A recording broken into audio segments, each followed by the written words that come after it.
Hello friends, good morning. Welcome to my YouTube channel learn English with Mangilal में आपका स्वागत है।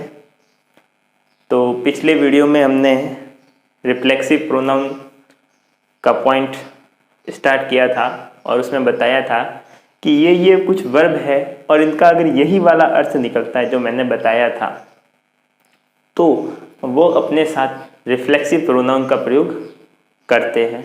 ठीक है, तो और रिफ्लेक्सिव प्रोनाउन के टॉपिक के अंदर और क्या और क्या पॉइंट है तो वो अब हम इस क्लास में इस वीडियो में डिस्कस करेंगे। ठीक है, अपनी आज की क्लास में। तो देखो, जो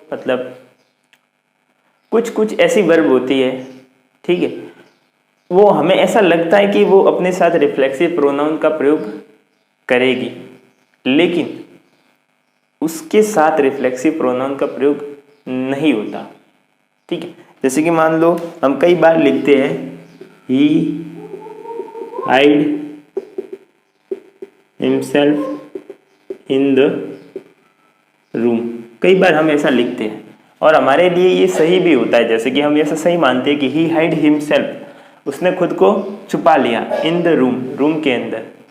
ठीक है, लेकिन हाइड वर्ब अपने साथ रिफ्लेक्सिव प्रोनाउन का प्रयोग नहीं करती है।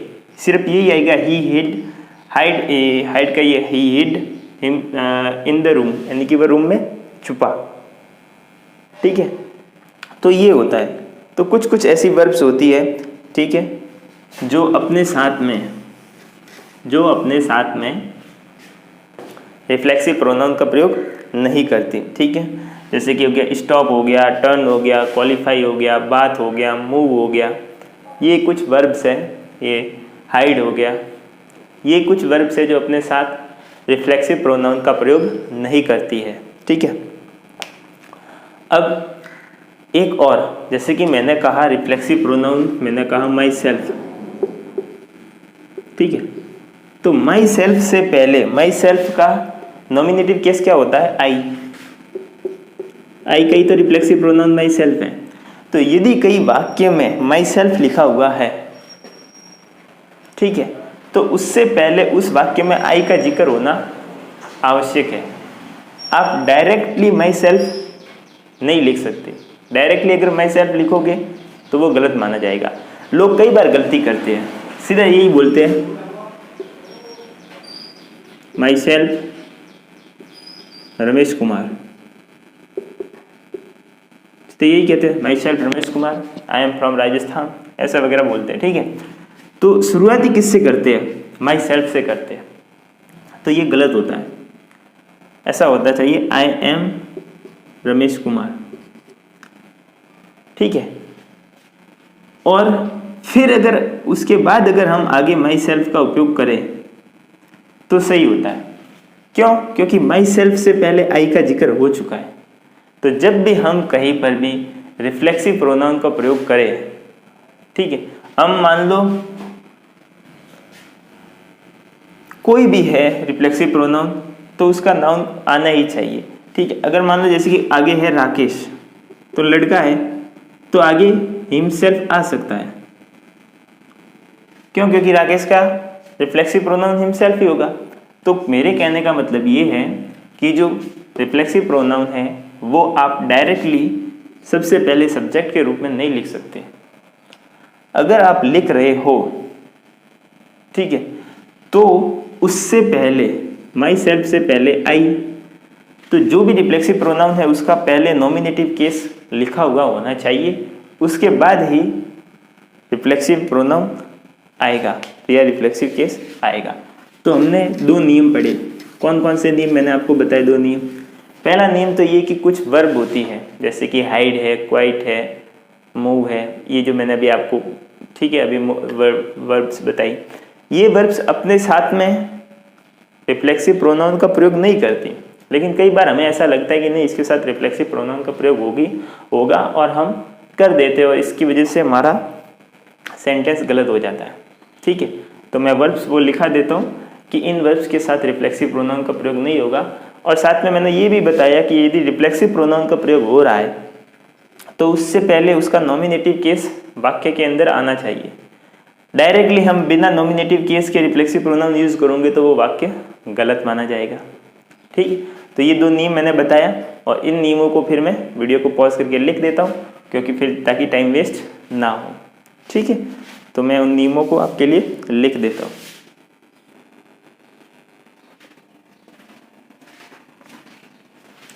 तो जो 2 नियम मैंने आपको बताए थे वो मैंने यहाँ पर लिख दिए।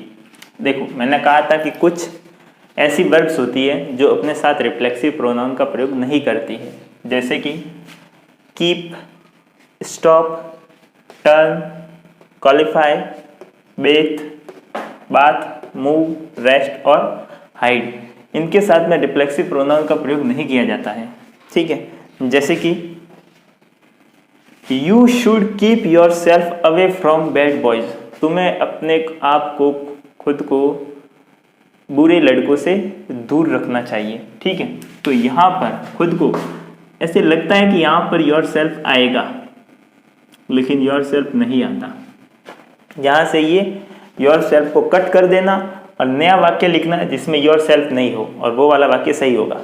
इसी तरह ही hide himself in the room, तो ये हिड है, ये हाइड की सेकंड फॉर्म है। ठीक है, तो हाइड के बाद में भी, जब हाइड अगर वर्ब आए तब भी उसके बाद रिफ्लेक्सिव प्रोनाउन का प्रयोग नहीं होता। तो ये आपको ध्यान रखना है कि keep, stop, turn, qualify, bath, move, rest और हाइड, ये वाली वर्ब आए तो अपने साथ रिफ्लेक्सिव प्रोनाउन का प्रयोग नहीं करेगी। ठीक है, तो आप इन दोनों सेंटेंस को सही करके लिख लेना, जिसके अंदर योर, इसके अंदर योर सेल्फ और इसके अंदर हिमसेल्फ नहीं हो। बाकी ऐसा कैसे ही लिख देना, he hide in the room, you should keep away from bad boys. ठीक है, अब देखो, सब्जेक्ट या ऑब्जेक्ट के रूप में एक रिफ्लेक्सिव प्रोनाउन का प्रयोग तब तक नहीं हो सकता जब तक उसके पहले संबंधित नाउन या प्रोनाउन का उल्लेख नहीं हो। ये मैंने बता दिया। ठीक है, कैसे? कई बार लोग करते हैं, ऐसे बोलते हैं, my self Ramesh from Rajasthan. ठीक है, तो ये गलत हो गया। क्यों? क्योंकि माई सेल्फ से पहले उसका कोई भी प्रोनाउन आई नहीं आया है। ठीक है, तो हम क्या करेंगे, माई सेल्फ की जगह आई एम लिखेंगे। कैसे? देखो, इसका सही ऐसे लिखेंगे, I am Ramesh from Rajasthan. ठीक है, इसी तरह देखो, yourself and he reached in time, reached there in time, यानी कि तुम खुद और वो वहाँ पर समय पर पहुँचे। तो ये देखो, यहाँ पर योर सेल्फ लिख लिया, रिफ्लेक्सिव प्रोनाउन लिख लिया, लेकिन इससे पहले कहीं पर भी यू का प्रयोग नहीं हुआ है, इसलिए यहाँ पर योर सेल्फ गलत होगा। तो हम क्या लिखेंगे, हम योर सेल्फ की जगह यू लिखेंगे। तो सही क्या होगा, you and he reached there in time. ठीक है, इसी तरह I myself did this work, तो ये सही है। क्यों? क्योंकि ये माई सेल्फ से पहले आई का जिक्र हो चुका है, इसलिए माई सेल्फ यहाँ पर गलत नहीं है। I myself did this work, यानी कि मैंने खुद ने ये कार्य किया है। Rohit will do this work for myself. ठीक है, तो देखो यहाँ पर मैंने माई सेल्फ तो लिख लिया, लेकिन माई सेल्फ से पहले कहीं पर भी आई का प्रयोग नहीं हुआ है, इसलिए यहाँ पर माई सेल्फ गलत होगा। यहाँ पर क्या करेंगे, हम माई सेल्फ की जगह मी लिखेंगे। ठीक है, तो सही वाक्य क्या होगा, Rohit will do this work for me. आ गया समझ में? तो हम रिफ्लेक्सिव प्रोनाउन का प्रयोग तब तक नहीं कर सकते जब तक उससे रिलेटेड प्रोनाउन का प्रयोग या नाउन का प्रयोग पहले से नहीं किया गया हो। ठीक है, ये बात आपको समझ में आ गई? तो मैं साइड में हो जाता हूँ, आप इसको अच्छे से उतार लीजिए और मैं इसकी कुछ एग्जांपल्स और हैं मेरे पास, जो मैं ऐसे ही लिखा देता हूँ तो वो भी लिख लो, तो ताकि क्या होगा कि थोड़ा सा आपको आइडिया लग जाएगा कि ये रिफ्लेक्सिव प्रोनाउन कैसे कैसे वाक्यों में यूज होता है। ठीक है, तो चलो मैं साइड में हो जाता हूँ, पहले आप इतना लिख लीजिए।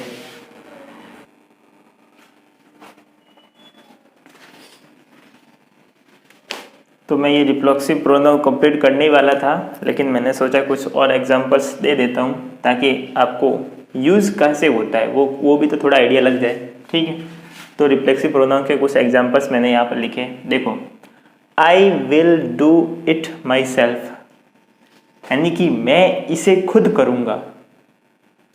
ठीक है, तो माई सेल्फ से पहले आई का जिक्र हो चुका है, इसलिए माई सेल्फ यहाँ पर गलत नहीं है। I myself saw him to do it, मैंने खुद उसे ये करते देखा। ठीक है। We will see to it ourselves, यानी कि हम खुद इसको देखेंगे। ठीक है। You yourself can best explain, यानी तुम खुद इस चीज को अच्छी तरीके से एक्सप्लेन कर सकते हो। He himself said so, ये बात खुद उसने कही या ये खुद उसने कहा या खुद वो ऐसा कहता है। She herself says so, यानी कि वो खुद ऐसा कहती है। ठीक है, He herself said so का मतलब तो क्या है, उसने खुद कहा।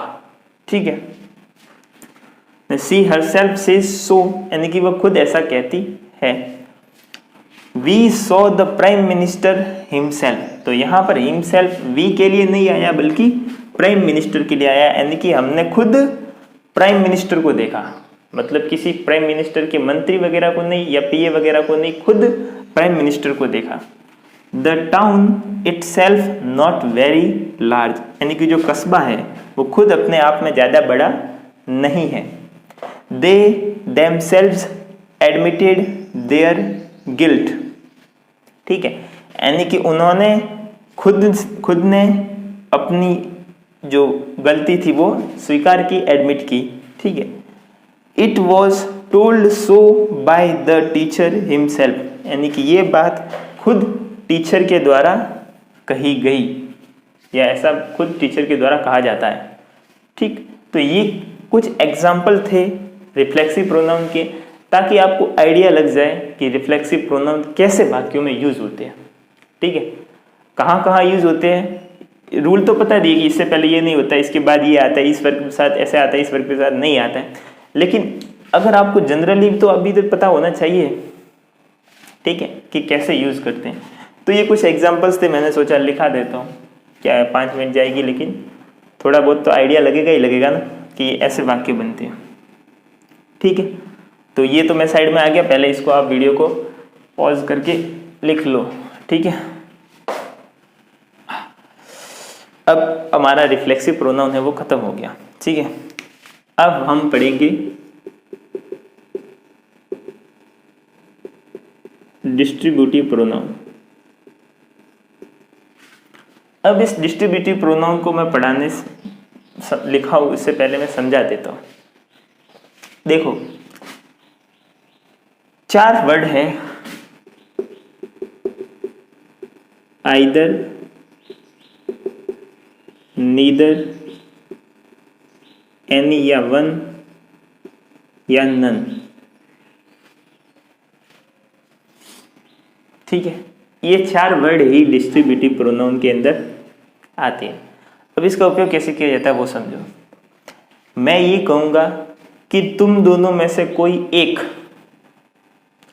दोनों में से कोई एक। ठीक है, तो आइदर का मतलब होता है दो में से कोई एक। ठीक है, मतलब तुम, अगर मैंने कोई एक वाक्य बोला कि तुम दोनों में से कोई एक जीतेगा। ठीक है, तो either of you two will win the match, यानी कि तुम दो में से कोई एक मैच जीतेगा। ठीक है, तो जब हम ये कहना चाहते हैं कि दोनों में से कोई एक, दो में से कोई एक, तब हम यूज करते हैं आइदर। जब हम कहते हैं कि दो में से कोई नहीं,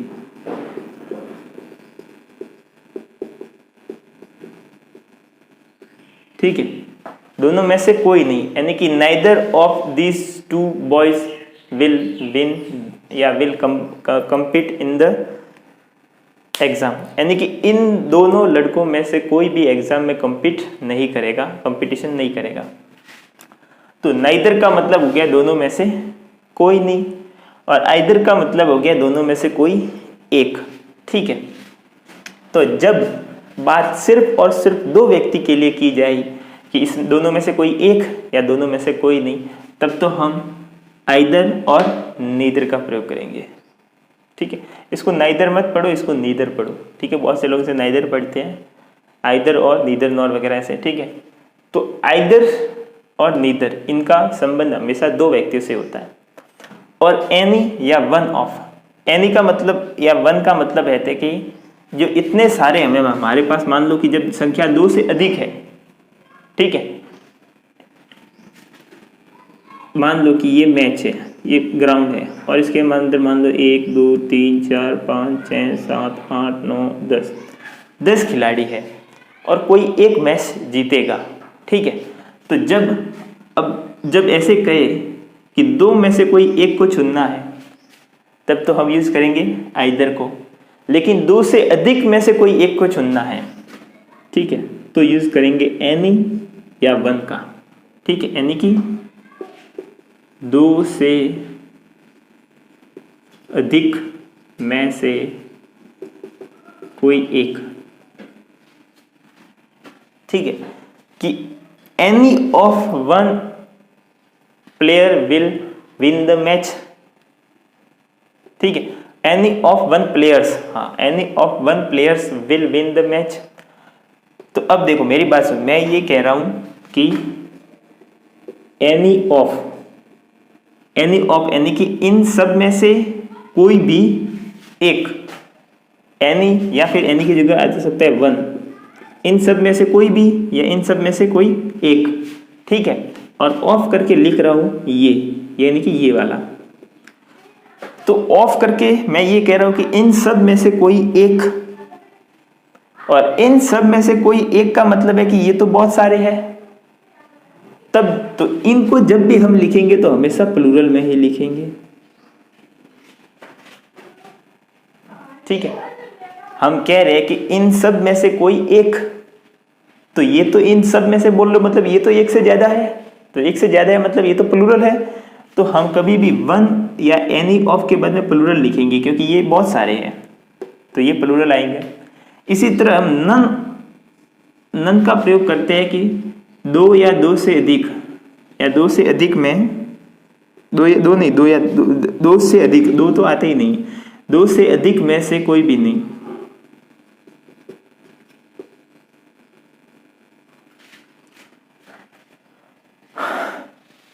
ठीक है। यानी कि तुम मान दो कि एक कंपनी की एक मीटिंग है, तो मतलब ऐसा बॉस ने कहा कि नन ऑफ यू, ठीक है, none of you will get the leave, यानी किसी को भी छुट्टी, तुम में से किसी को भी छुट्टी नहीं मिलेगी। तो तुम सब दो से अधिक हो, इसलिए आता है नन, ठीक है। तो देखो यदि दो में से कोई एक चुनना हो कि तुम दोनों में से कोई एक, तब तो हम यूज करेंगे आइदर। और दो से अधिक है और उनमें से कोई एक को चुनना है, तब हम एनी या वन का प्रयोग करेंगे, ठीक है। और दोनों में से कोई भी नहीं है, ना तो तुम ना तुम, तो हम यूज करेंगे नीदर। और यदि दो से ज्यादा है और उसमें से हम कह रहे कि नहीं इसमें से कोई भी नहीं, तो हम यूज करेंगे नन का। तो ये चार ही है जिसको हम डिस्ट्रीब्यूटिव प्रोनाउन कहते हैं, आइदर, नीदर, एनी, वन और वन, ये दोनों एक ही आते हैं, ठीक है। एनी ऑफ देम और none of one of them, ठीक है। तो कभी भी एनी ऑफ आ गया तो प्लूरल आएगा, या नन ऑफ आ गया तो भी ये प्लूरल आएगा। कि हम ये कह रहे हैं कि इनमें से कोई नहीं, तो इनमें से कोई नहीं मतलब ये तो है, तो दो से ज्यादा ही ना, तो दो से ज्यादा है मतलब है प्लूरल, तो इसको प्लूरल ही लिखेंगे, ठीक है। लेकिन इसके बाद जो भी हेल्पिंग वर्ब यूज करेंगे, वो हमेशा सिंगुलर होगी। इसके बाद भी सिंगुलर, इसके बाद भी सिंगुलर, इसके बाद भी सिंगुलर और इसके बाद भी सिंगुलर। क्यों? कि दोनों में से कोई एक की बात की जा रही है, दोनों में से कोई भी नहीं है। तो कोई भी नहीं है तो बहुवचन तो हो नहीं सकता, तो सिंगुलर ही मानेंगे। ठीक है, तो ये था डिस्ट्रीब्यूटिव प्रोनाउन कि जब दो में से किसी एक को चुनना है तो हम आइदर का उपयोग करेंगे, दो में से किसी को भी नहीं चुनना तो नीदर का प्रयोग करेंगे, दो से ज्यादा है उसमें से किसी एक को चुनना है तो एन या वेन का प्रयोग करेंगे, और दो से ज्यादा में से किसी को भी नहीं चुनना है तो नन का प्रयोग करेंगे। ठीक है, तो ये था हमारा डिस्ट्रीब्यूटिव प्रोनाउन। तो चलो मैं साइड में हो जाता हूँ और इस डिस्ट्रीब्यूटिव प्रोनाउन के मैं एग्जांपल्स लिख लेता हूँ कि कैसे one of, none of, neither और आइदर वगैरह का प्रयोग कर किया जाता है। ठीक है, तब तक के लिए आप इतना है उसको उतार लो।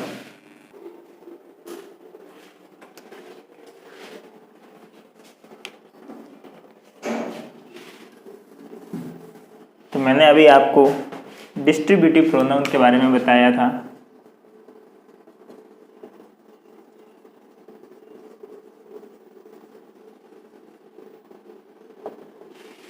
आइदर, नीदर, एनीवन और नन। ठीक है, तो ये उसके बारे में मैंने लिख करके कुछ एग्जांपल्स बनाए हैं। देखो, आइदर का प्रयोग दो में से कोई एक, जब दो में से किसी एक को चुनना है तो किसका प्रयोग किया जाता है? आइदर का। तो मैंने ये वाक्य लिखा, either of these friends is naughty, कि इन दोस्तों में से कोई एक शरारती है। तो यहाँ दीज फ्रेंड्स हैं, यानी कि ये बहुत सारे हैं, हमें पता नहीं है कि दो है कि कितने हैं। ठीक है, इसलिए यहाँ पर आइदर का प्रयोग नहीं करेंगे, ये वाक्य गलत है। ये वाक्य सही ऐसे होगा, either of these two friends is naughty. ठीक है, अब देखो, either of these two pens is red, यानी कि इन दोनों पेन में से कोई एक क्या है? रेड है। तो दो में से किसी एक के बारे में बात की जा रही है तो यहां पर आइदर सही है। इसी तरह either of these two roads, यानी कि इन दो रोड्स में से कोई भी एक leads to the railway station, यानी कि रेलवे स्टेशन की तरफ जाता है। ठीक है, तो दो में से किसी एक की बात की जा रही है तो यहाँ पर आइदर सही है। और मैंने कहा भी था कि आइदर आता है तो हमेशा वर्ब कौन सी लेता है? सिंगुलर। और लीड है तो लीड की सेकंड सिंगुलर वर्ब फॉर्म क्या होगी? लीड्स। ठीक है, इसी तरह देखो, नीदर का प्रयोग दो में से कोई भी नहीं, जब दो में से कह रहे कि इसमें से कोई भी नहीं, ना तो ये और ना तो ये, ना ये, तो हम नीदर का प्रयोग करते हैं। यानी कि neither of these to girls, यानी कि इन दोनों लड़कियों में से इज एक्टिव, कोई भी लड़की एक्टिव नहीं है। Neither of these to boys is singer, यानी कि इन दोनों लड़कों में से कोई भी लड़का सिंगर नहीं है। तो कभी भी आइदर ऑफ या नाइदर ऑफ आइदर नीदर। ठीक है, तो हमेशा उसके बाद जो नाउन आएगा वो तो प्लूरल आएगा, लेकिन जो वर्ब आएगा वो सिंगुलर ही आएगी, ये ध्यान रखना। इसी तरह एनी या वन का प्रयोग दो से अधिक व्यक्ति या वस्तुओं में से कोई एक के लिए होता है।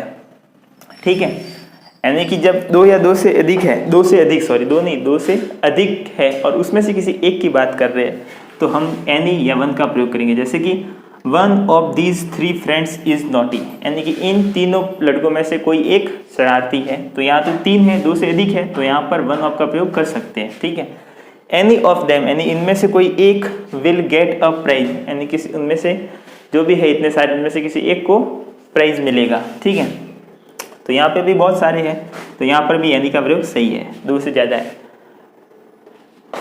नन का प्रयोग दो से अधिक व्यक्ति या वस्तुओं में से कोई भी नहीं। अब जब दो या दो से अधिक है उसमें से भी कोई नहीं है तब हम नन का प्रयोग करेंगे। जैसे कि neither of his four sons looked after him, यानी कि उसके चार बेटों में से किसी ने भी उसकी देखभाल नहीं की। तो यहाँ पर चार बेटे हैं तो नाइदर का प्रयोग सही है क्या? नहीं, यहाँ पर नाइदर का प्रयोग गलत होगा। सही क्या होगा? नन ही आएगा।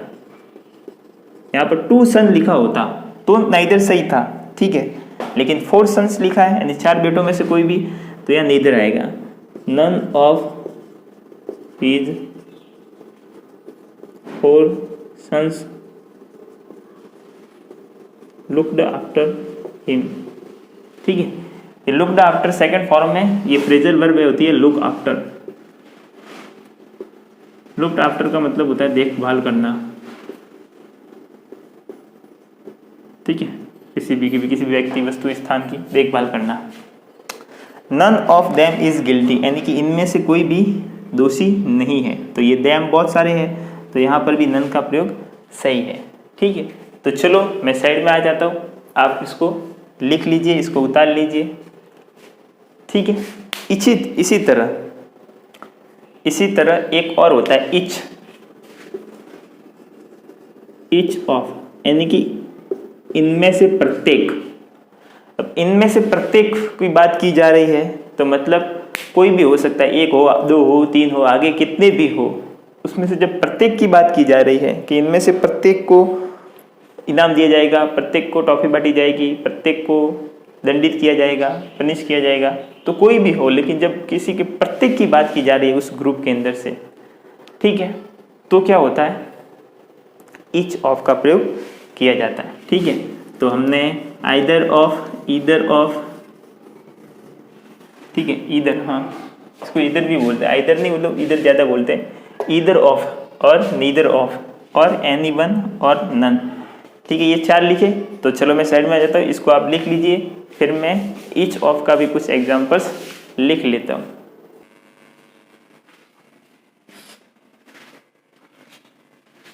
तो यहाँ पर मैंने ईच का भी लिख दिया है कि ईच का प्रयोग प्रत्येक के लिए किया जाता है। यदि हम कोई ग्रुप है उसमें से प्रत्येक की बात कर रहे हैं तो ईच का प्रयोग किया जाएगा, वह वाक्य में अलग अलग ढंग से प्रयोग में लाया जा सकता है, ठीक है। कैसे, देखो, ईच ऑफ दी मैन, यानी कि जो भी आदमी थे जिनकी हम बात कर रहे हैं उनमें से प्रत्येक रिसीव्ड अ अवार्ड, को एक अवार्ड मिला, ठीक है। Each of these horse's cost 5000 rupees, यानी कि ये जितने भी ये घोड़े हैं इनमें से प्रत्येक की कॉस्ट कितनी पड़ी, एक की 5000 रुपी, ठीक है।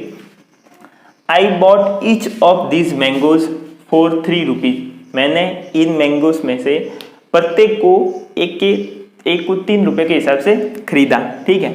अब देखो ये है each of the man received a award, इसको ऐसे भी लिख सकते हैं, these man received each a award, यानी ईच पहले भी आ सकता है, बीच में भी आ सकता है, ठीक है। इसी तरह each of these horse's cost 5000 rupees था, इसको ऐसे भी लिख सकते हैं, these horse's cost each for 5000 rupees, ठीक है। इसको ऐसे भी लिख सकते हैं, बात वो की वो है, अर्थ वो का वही रहेगा, ठीक है। या इसको ऐसे भी लिख सकते हैं, these horse's cost 5000 rupees each, यानी ईच सबसे लास्ट में भी आ सकता है। इसी तरह I bought these mangoes for 3 rupees each, तो ईच से लास्ट में भी आ सकता है, बीच में भी आ सकता है, सबसे पहले भी आ सकता है, कैसे भी आ सकता है, ठीक है।